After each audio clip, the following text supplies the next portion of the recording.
Ah, oi, tudo bem? Sou eu, seu amigo de sempre, você sabe. E cara, o Homem-Aranha tem uma galeria de vilões admirável. Ele tem vilões bem chamativos, que até pra quem não é fã do personagem, sabe quem é. Como o Dr. Octopus, o Venom, o Carnificina, o Lagarto e o Mistério. E tem também aqueles vilões mais galhofa e desconhecidos, como a galera do Circo do Crime, o Mancha, o Engrenagem, o Canguru, o Miragem e acredite se quiser, o Resposta. Esse aí devia ser vilão do Questão. E se tem um vilão que se destaca mais dentre os outros, é o Duende Verde, um inimigo formidável que já deu muito trabalho pro Homem-Aranha desde o início, muito por conta da sua mente brilhante e insana que se escondia por trás de um enigma de qual seria sua verdadeira identidade. Mas o que aconteceria caso um lunático como ele descobrisse o maior segredo do seu maior inimigo? Então, fica aí que hoje a gente vai falar sobre isso e muito mais no vídeo de hoje, mas só depois da abertura.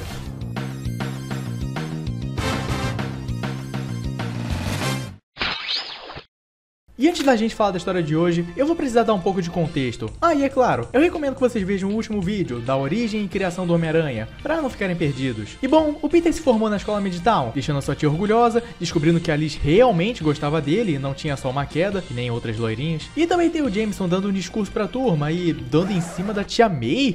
Que isso, cara? Ela vai ser sua madrasta no futuro. Essa vai ser uma história bem engraçada pra se contar nas reuniões de família. Ou não. E com isso, o Peter e o Flash entram na Universidade Empire State. E sabe como é que é, né? Uma nova fase da vida, correria e, é claro, novos amigos. Então somos apresentados a Harry Osborn, filho de Norman Osborn, que é um executivo e dono da empresa multinacional Oscorp, e Gwen Stacy, filha do capitão de polícia George Stacy. E bem, eles não são os melhores exemplos de bons companheiros, já que eles são meio babacas com o Peter nesse começo. Porque já que a tia May tinha ido parar no hospital por causa daquela transfusão de sangue do Peter, ele acaba meio que ignorando eles e só focando em ir pra universidade e visitar ela. Mas ao invés deles irem perguntar pra ele: e aí, por que você tá agindo assim com o pessoal? Tá tudo bem? Conta aí. Eles acham que ele tá sendo snob e resolvem pegar no pé dele. Principalmente a Gwen, já que o Peter não caiu aos pés dela, diferente do resto dos outros alunos. E ela acha isso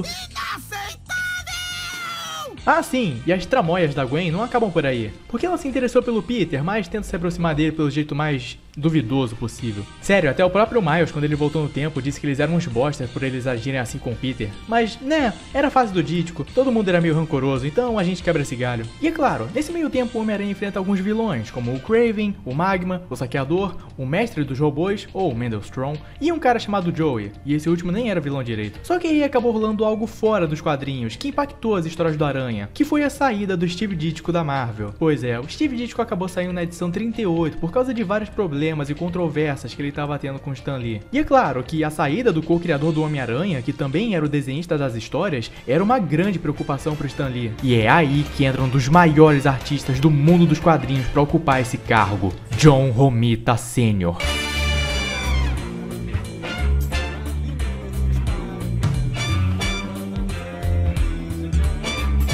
O Romita nessa época já trabalhava na Marvel, já que era ele quem desenhava as edições do Demolidor, tanto que o Aranha apareceu nas edições 16 e 17 do título, que foram bem divulgadas na época e serviram de teste pro Stan Lee, já que ele já estava achando que o Dítico ia vazar. Mas o Aranha nessas edições ainda era desenhado de uma forma que simulasse o Aranha do Dítico, porém isso não duraria muito, já que o John Romita acabaria por reformular o design do uniforme do Aranha para se adequar mais ao seu próprio traço, e com isso ele fez várias alterações, a principal sendo o padrão de teias, que se tornou mais espaçoso e com menos teias, tanto que esse se tornou o visual definitivo do uniforme clássico do Homem-Aranha e da forma de desenhar a máscara do Aranha. Quer ver? Eu vou te ensinar como desenhar ela. Primeiro você desenha a cabeça, depois as lentes, e depois você faz 3 colunas em cima, 4 embaixo e 2 nos lados.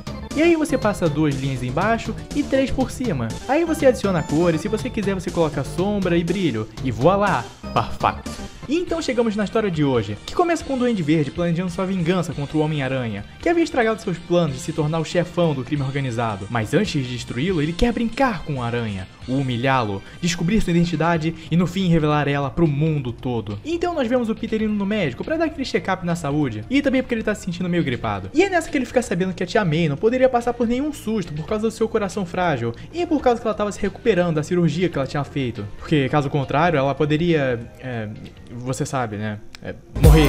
E isso deixa o Peter tão pra baixo que ele acaba nem ouvindo a rapaziada da turma dele querendo interagir. Ao mesmo tempo que a gente vê o Harry chegando na faculdade com seu pai, que tem agido muito estranho ultimamente e não falou nada durante o trajeto todo. Deve ser porque ele se veste como Heisenberg nas horas vagas. E isso acaba gerando uma preocupação no seu filho. E o Norman logo então responde: você queria uma carona ou um discurso? O bicho tá seco, tá grosso. Ô louco, velho, calma. Aqui, toma uma aguinha. Depois desse coice aí, Peter vai perguntar o que tinha rolado com o Harry pra ele ficar meio pra baixo, que explica que o pai não tem sido muito amigável com ele. Então que tal ele tirar o Mengão da cabeça? Assim os dois começam a trocar ideia e também a virar mais amigos. Isso pra não falar que eles virariam melhores amigos, chegando ao ponto do Harry chamar o Peter pra eles dividirem um apartamento. Nos conhecer na faculdade nos fez amigos, agora rachar um AP nos fez irmãos. E depois da aula, o Peter acaba enfrentando uns caras que estavam fazendo um assalto no Empire State, que acabam soltando uma bufa tenebrosa no Aranha. Amando do Duende Verde. Peraí, Empire State, Duende Verde e capangas? Deve ser só coincidência mesmo. Então o Aranha acaba saindo de lá e indo pra um beco trocar suas roupas, onde nós descobrimos o real propósito daquele gás que haviam jogado nele, inutilizando seu sentido aranha, assim permitindo que o Duende Verde se aproximasse e descobrisse que o Homem-Aranha era Peter Parker. E com isso, ele o segue até a sua casa para o confrontá-lo. Assim os dois saem no tapa, e o Peter acaba sendo sequestrado pelo Duende, por pouco não sendo flagrado pela Tia May. Assim ele acaba indo parar no esconderijo do Duende Verde, e com o Homem-Aranha já à sua mercê, o Duende Verde começa a falar sobre como o Aranha nunca derrotou ele de verdade, e como ele iria matá-lo em breve, ele daria a chance de ele saber quem ele era, com ele mesmo dizendo: olhe bem para mim, Parker, esse é o rosto do Duende Verde, o rosto de Norman Osborn. E acho que depois dessa revelação, tá na hora da gente ouvir o vilão tagarelar sobre a sua origem e motivações e o seu plano maligno, ao invés de simplesmente só matar o herói que tá bem ali. Norman Osborn era casado com Emily Osborn, que juntos tiveram um filho, Harry Osborn, mas como a Emily acabou falecendo quando Harry ainda era um bebê, o Norman acabou ficando encarregado de criar ele. E isso resultou numa relação bem complicada com seu filho, já que ele priorizava o seu trabalho para poder dar uma boa vida para ele, comprando presentes, levando para passear, mas nunca sendo realmente presente na vida do seu filho, pra escutar ele, ou pra ajudar com o dever de casa, ou só pra simplesmente brincarem juntos. E se lembra que eu falei de um tal mestre dos robôs, que é o professor Mendelstrom, lá no começo? Ele e o Norman eram sócios na Oscorp, mas o Norman roubou as criações do professor, e fez com que ele fosse condenado à prisão, assim ficando com o controle total da empresa e com todas as criações do professor Strong, incluindo várias anotações de fórmulas químicas. E em uma noite, enquanto ele testava essas soluções, um soro que ele havia feito tinha ficado com uma coloração esverdeada, e logo em seguida acabou explodindo, fazendo com que o Norman fosse parar no hospital com severos danos cerebrais, e isso acabou mexendo com a sua mente e personalidade, passando até a tratar o seu filho com desprezo. Porém, o soro também havia alterado seu corpo, o deixando mais forte, mais ágil, mais inteligente e mais poderoso. Mas isso ainda não era o bastante para Norman, ele queria mais poder, visando comandar todo o submundo do crime organizado, e com isso ele fez um traje para si mesmo, assim nascendo o Duende Verde. E como ele sabia que ele ganharia respeito se derrotasse aquele que se colocava no caminho das gangues, ele escolheu o seu alvo, o Homem-Aranha. E depois de tagarelar, o Duende já veio com uns papos de matar o Aranha, que malandramente já havia enrolado ele esse tempo todo, falando que ele podia ir em frente, já que ele sempre vencia o Duende mesmo. E se sentindo ofendido, o Duende encarna o cara dos quadrinhos e puxa um retroscópio para projetar imagens mentais. Ok. E nessa eles ficam vendo o filminho das lutas pro Duende provar que o Aranha nunca derrotou ele. E como ele já tava com a confiança lá nas alturas, ele resolve soltar o Aranha pra eles se enfrentarem. Assim, iniciando o combate, com bombas, teias, socos, planadores e tudo mais que há direito. A luta é intensa e brutal, mas ao tropeçar em um fio próximo de produtos químicos, acaba rolando uma explosão, e o Norman acaba perdendo a memória de anos e anos, e acaba não se lembrando de ser o Duende Verde. Assim, o Homem-Aranha, pensando que ele não deveria ser penalizado pelo distúrbio que ele tinha, e pensando em proteger o Harry, acaba queimando o uniforme do Duende e o deixando com os bombeiros, dizendo que foi o Norman que ajudou ele a acabar com o Duende. O Peter então volta o mais rápido possível pra casa para garantir que a Tia May não tivesse tido algum ataque cardíaco devido ao sumiço dele, e inventa uma desculpa que ele tava estudando e perdeu a noção da hora. E ao mesmo tempo que isso tá rolando, o Norman se encontra no hospital junto do Harry, se recuperando, falando que não se lembra de nada dos últimos anos. Mas por quanto tempo?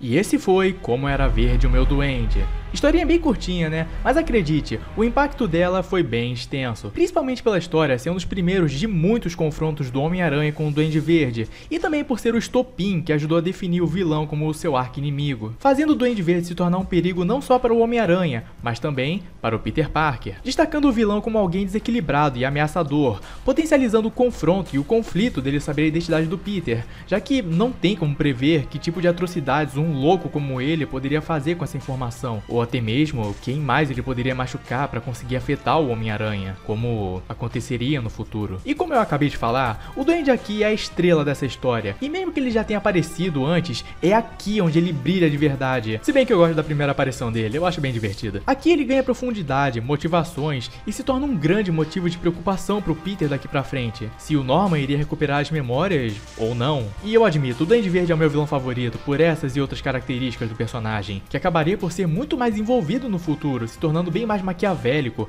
perigoso e imponente.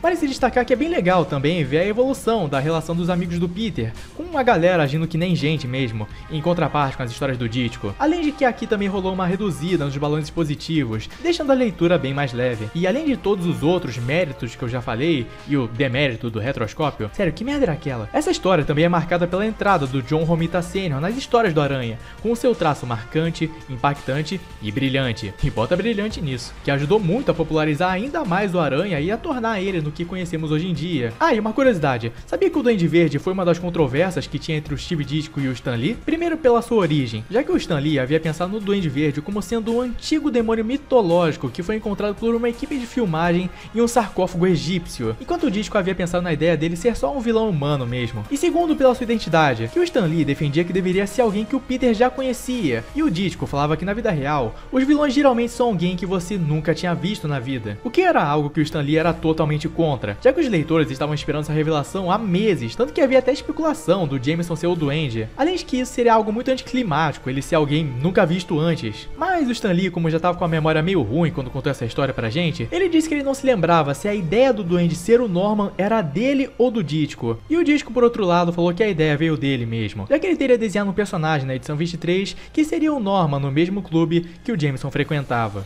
E esse foi o vídeo de hoje. Se você for novo no canal, se inscreve aí, ative o sininho para receber notificações de todos os próximos vídeos. Se você gostou, deixa o seu gostei, não se esquece de comentar aí embaixo. E se você gostou muito do vídeo e quer me ajudar, compartilha ele com seus amigos e nas suas redes sociais. E bom, no mais é isso, muito obrigado por me assistirem até aqui, se cuidem e nos vemos em breve.